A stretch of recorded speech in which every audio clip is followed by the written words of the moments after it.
Halo teman-teman semuanya, kembali lagi nih kita. Gimana nih kabarnya kakak-kakak dan abang-abang semuanya? Hai Kak, Baik, sehat. Kak. Baik, Kak. Alhamdulillah sehat. Baik. Oke, akhirnya kita ketemu lagi ya di ngobrol-ngobrol santai aja nih di pagi ini. Di udah menjelang weekend nih, kira-kira enaknya kita bahas apa ya? Ada hot news apa ya kira-kira teman-teman? Ini nih Kak Retno, ada berita tentang kolaborasi antar instansi pemerintah mengenai pemetaan isu strategis melalui Satu Data Indonesia bersama Kementerian Koordinator Kak Retno. Di berita ini dibahas mengenai rapat yang diadakan oleh Kementerian Koordinator bersama Sekretariat Satu Data Indonesia atau yang disingkat dengan SDI, yaitu inisiatif nasional yang diwujudkan melalui Peraturan Presiden Nomor 39 Tahun 2019 dengan tujuan memperkuat sistem data nasional agar perencanaan dan kebijakan pemerintah lebih berbasis data yang valid, terintegritas, dan berkualitas. Dalam program ini, data dari berbagai instansi akan diselaraskan agar tidak terjadi tumpang tindih, kesenjangan definisi, dan duplikasi. Untuk menyelaraskan dari berbagai instansi, diadakan rapat untuk membahas isu tersebut bersama.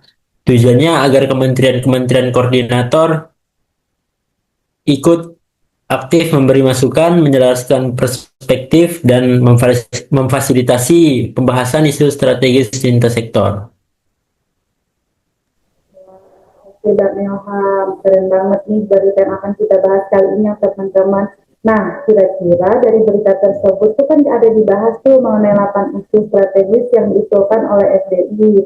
Nah, di pembahasan isu strategis ini dilakukan sinkronisasi dan kolaborasi antar instansi untuk tahapan kedepannya menindaklanjuti isu-isu tersebut. Kira-kira apa saja ya isu strategisnya dan kira-kira kayak mana nih peran mereka dalam berkolaborasi ini? Aku mau dengar Mbak Anum deh. Menurut Mbak Anum gimana nih Mbak Anum? Oke, Kak. Peran mereka dalam kolaborasi itu tuh SDI mengusulkan isu strategis Satu Data Indonesia yang mana dihasilkan 8 isu strategis yang diusulkan oleh SDI. Yang pertama, penanggulangan kemiskinan dan ketimpangan sosial. Yang kedua, program peningkatan penggunaan produk dalam negeri. Yang ketiga, peningkatan investasi. Yang keempat, infrastruktur layanan dasar. Yang kelima, isu lingkungan, yaitu perubahan iklim dan emisi gas rumah kaca. Yang keenam, penurunan angka stunting. Yang ketujuh, peningkatan kualitas pendidikan. Yang kedelapan, terakhir, ketenagakerjaan. Yang mana selanjutnya peran Kementerian Koordinator itu ikut mengkritisi cangkupan relevansi dan mengurutkan prioritas isu tersebut agar sesuai dengan tugas pokok dan fungsinya masing-masing kementerian atau lembaganya, Kak Retno. Oke Mbak Anum, keren banget nih isu strategisnya ya, ada 8. Nah, kira-kira nih kalau dijalankan dengan baik, kolaborasi pemetaan isu strategis ini pasti akan menghasilkan manfaat yang sangat praktis kan. Namun tentu saja nih dalam pelaksanaannya terdapat berbagai tantangan untuk mereka berkolaborasi. Kira-kira apa sih manfaat dan tantangan untuk ASN tentunya dalam berkolaborasi, terutama dalam pemetaan isu strategis melalui Satu Data Indonesia tersebut? Aku mau dengar dari Bang Faiz nih. Menurut Bang Faiz apa nih manfaat dan tantangannya kira-kira? Oke Kak, untuk manfaat dan tantangannya ya. Yang pertama untuk manfaat yang bisa diharapkan dari kolaborasi ini, yang pertama kebijakan pemerintah menjadi lebih tepat sasaran karena berbasis data valid dan terintegrasi. Nah, lalu untuk efisiensi anggaran dan sumber daya karena tidak terjadi duplikasi program. Nah, selanjutnya itu kemudahan monitoring dan evaluasi karena indikator lintas sektor bisa diselaraskan.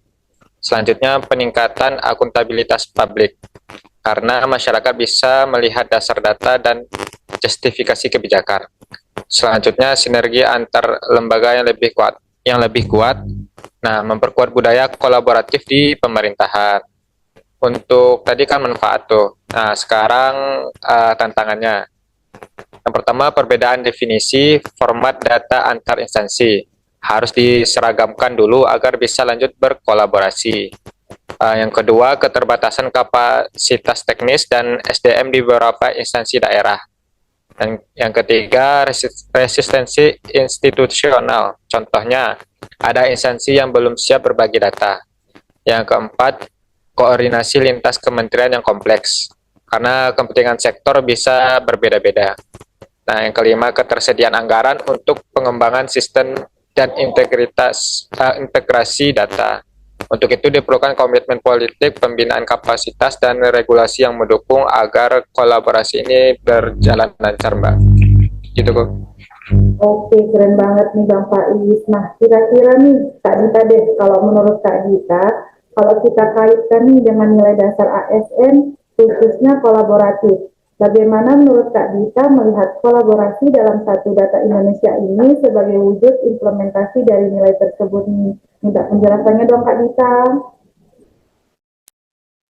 Oke Kak Retno, menurutku kolaborasi antara kementerian ini dengan SDI ini sangat relevan ya Kak dengan nilai ASN yaitu kolaboratif. Karena kan nilai kolaboratif itu mengajarkan ASN untuk bekerja sama lintas instansi dan lintas disiplin ilmu, menghargai peran setiap pihak, dan saling melengkapi kekuatan dan sumber daya. Nah, dalam satu data Indonesia, kolaborasi bukan hanya pilihan, tapi kebutuhan.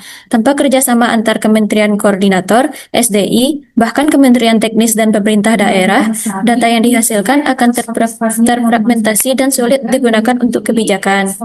Jadi, inisiatif ini adalah contoh nyata nilai kolaboratif. Semua pihak duduk bersama, berbagi informasi, menyatukan standar, hingga melahirkan data strategis yang bisa dipakai bersama. Dengan begitu, kebijakan pemerintah lebih efektif, efisien, dan berpihak kepada masyarakat. Gitu menurutku, Kak Retno. Oke, thank you Kak Dita, pendapatnya keren banget nih. Nah teman-teman, kita udah mendengarkan nih pendapat dari masing-masing narasumber kita yang tentunya sangat keren banget ya. Jadi kira-kira begitu ya guys gambaran tentang kolaborasi instansi pemerintah dalam pemetaan isu strategis satu data Indonesia dan bagaimana kaitannya dengan penerapan nilai ASN kolaboratif yang udah dijelaskan tadi nih sama narasumber-narasumber kita. Tentunya dengan kolaborasi yang kuat diharapkan isu strategis bisa diantisipasi lebih awal dan kebijakan bisa lebih efektif dalam menjawab tantangan pembangunan nasional. Begitu aja nih teman-teman pembahasan santai-santai kita pada pagi ini. Sampai berjumpa di pembahasan selanjutnya. Thank you, dadah teman-teman.